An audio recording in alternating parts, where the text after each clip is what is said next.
السلام عليكم. واحدة من امتع الماتشات السنة دي في دوري روشن بين الاتحاد والشباب، اجوان في اخر دقيقة تلاقي، ضربات جزاء بتخش وبتتصد برضه تلاقي، سسبنس وحالات تحكيم تقولك اللي الشباب اتظلم. الحقيقة مش عارف، نبقى نشوف جوه في الحلقة. والناحية التانية الهلال عنده نهائي كاس اسيا مع اوزاوا كالعادة، نهائي غير متوقع بالمرة.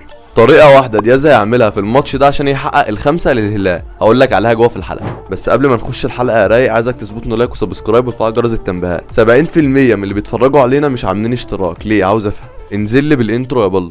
مستحيل، هذا لا يحدث كل يوم، هذا لا يحدث كل يوم، لا يحدث في كل جولة، لا يحدث. ازيكم احلى حريفه في الدنيا في حلقه جديده من حريفه السعوديه. وخلينا نبدا من ماتش الاثاره والسسبنس الاتحاد والشباب. الحقيقه ده امتع ماتش شفته السنه دي في الدوري، عشان الفرقتين محتاجين المكسب بشكل كبير. الاتحاد محتاج يكسب عشان يعزز الصداره عن النصر ب6 نقط، والشباب عايز يكسب عشان بص يبقى في شويه امل لمنافسه على الدوري. ده غير النصر اللي بيبص من بعيد عايز الاتحاد يتعثر عشان يبقى فرق 3 نقط. ماتش مجنون بين الفرقتين، هجمه من هنا على هجمه من هنا، الواحد كان حاسس اللي هو بيتفرج على الدوري الانجليزي فعلا، وبدون نقاش اقوى دوري عربي. اول حاجه كده، هل كانت الخساره مستحقه للشباب؟ لا ما كانتش مستحقه خالص. سيب الحالات التحكيميه الوقت على جنب ابقى اكلمك فيها، بس الحقيقه الفرقتين ما يستاهلوش الخساره. الشباب بعد الجون الاول للاتحاد زنق الاتحاد في نص ملعبه، والحقيقه عمل هجمات من كل حته، من الاطراف ومن النص، كل حته تلاقي. الصراحه الشباب كان زنق الاتحاد في نص ملعبه، حشروا الاتحاد وبالاخص في الشوط الثاني. بس الصراحه تتقال شابوه لدفاع الاتحاد، كان واقف قدام هجمات الشباب كلها، اقوى دفاع في الدوري عايزه منه. خليني بقى اقول لك ازاي الشباب وقف خطوره الاتحاد، ونونو سانتو ذات نفسه ساعدهم.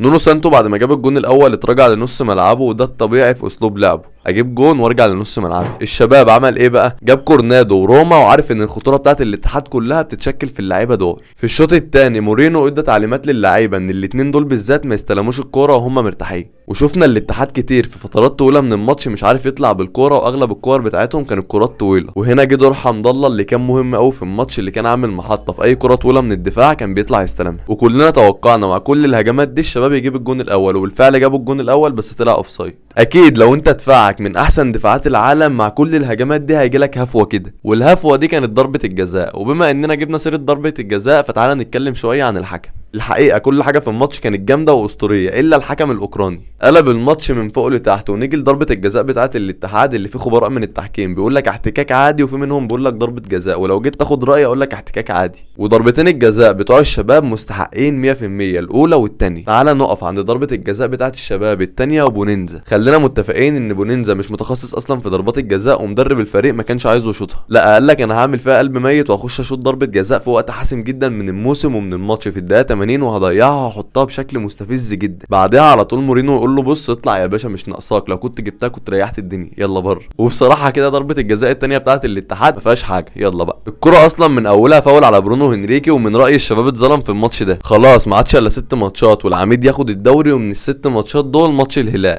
وبما اننا جبنا سيره الهلال، فالهلال عنده نهائي دوري ابطال اسيا النهارده الساعه 8:30 في الرياض، فكل التوفيق للهلال وباذن الله مكسب. انا بصور الوقت والنصر بيلعب وكسبان الرائد 1-0 في اول 6 دقائق تقريبا، كريستيانو اللي جاب الجول. النصر عايز ياخد الدوري، يستنى بقى الهلال يكسب الاتحاد ويعمل له مفاجاه ويقول له خد يا باشا هديه الدوري اهو، ويستنى الاتحاد كمان يتعثر في فرقه تانية. بس من رايي انا الموضوع ده صعب والاتحاد هياخد الدوري. وبس كده حريفه الحلقه تكون خلصت، اشوفكم الحلقه الجايه والسلام عليكم.